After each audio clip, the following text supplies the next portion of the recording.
This is the story of the life of Paul. But before he was Paul, his name was Saul. Now Saul was a Jewish leader, also known as a Pharisee.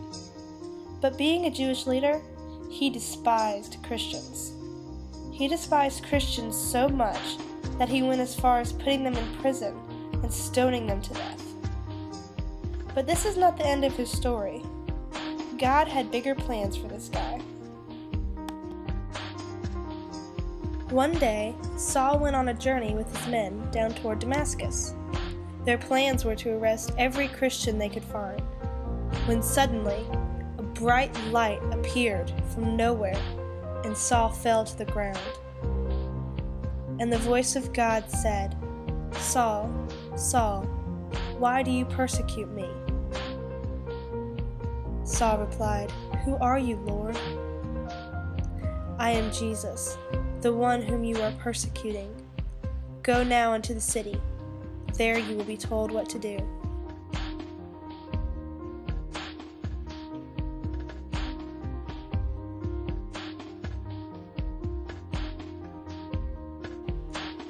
When Saul stood from the ground, he was completely blind.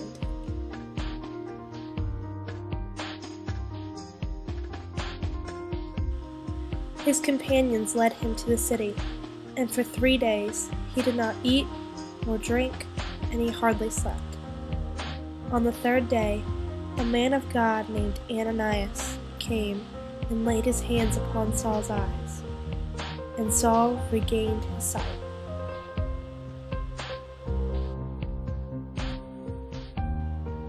He was then baptized and began his life again as a follower of Christ.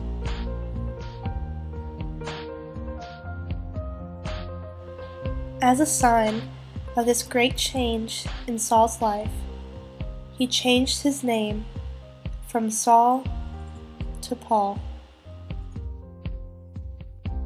People, however, were hesitant to accept him, for he was once a murderer of Christians, and now explained openly that he was one. But that did not stop him. He began to teach in the synagogues and lead people to Christ.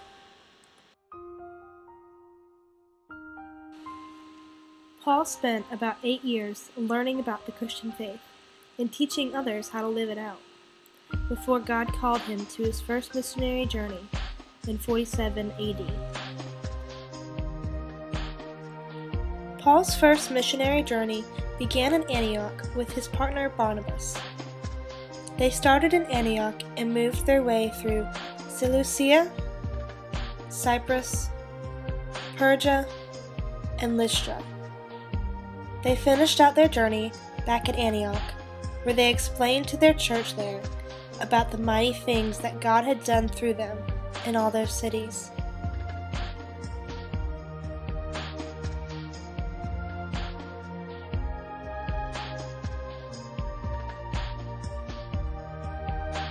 During his first missionary journey, Paul was taken outside of the city and stoned. The people intended to kill him, but God had different plans.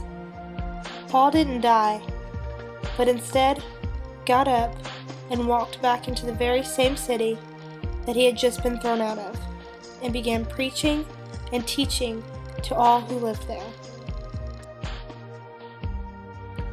Paul's second missionary journey began in Antioch with a new partner named Silas, another man of God.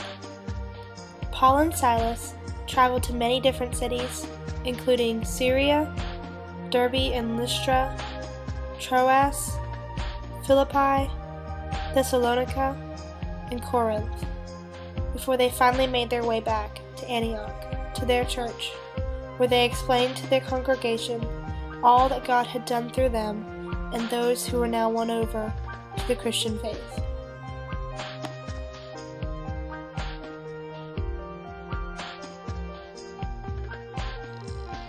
Paul's third missionary journey began in Antioch However, this time he traveled alone, and little did Paul know that this would be his last missionary journey. He started out by going to Galatia, to Ephesus and Macedonia, Greece, Troas, Miletus, Tyre, Ptolemais, Caesarea, and Jerusalem.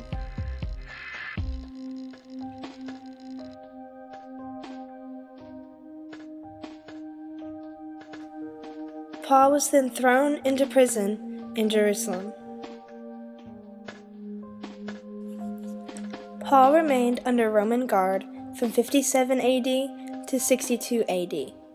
He then was released and continued his missionary work for 4 more years, until he was rearrested under Rome in 66 AD. It was during this time in prison that Paul lost his life for the sake of Christ.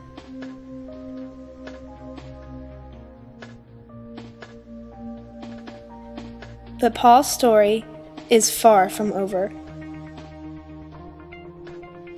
The many churches Paul established on his journeys began to send off missionaries of their own.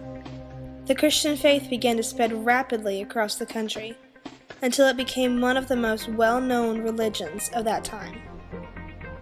During his life, Paul wrote 13 letters to the churches that he established.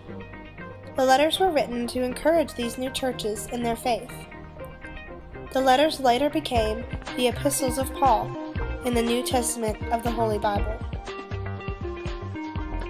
Today, we know these letters as Romans, 1st and 2nd Corinthians, Galatians, Ephesians, Philippians, Colossians, 1st and 2nd Thessalonians, 1st and 2nd Timothy, Titus, and Philemon.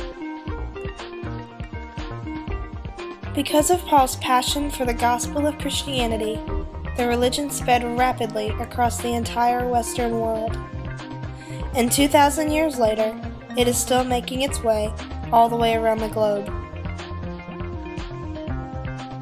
In 2 Corinthians 6 of the Holy Bible, Paul writes, "As servants of God, we commend ourselves in every way, in great endurance, in troubles, hardships and distress, in beatings, imprisonments, and riots, in hard work, sleepless nights, and hunger, and in the power of God."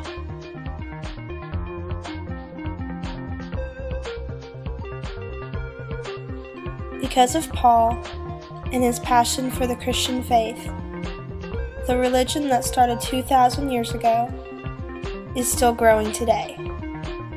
And his passion is what most Christians still strive for.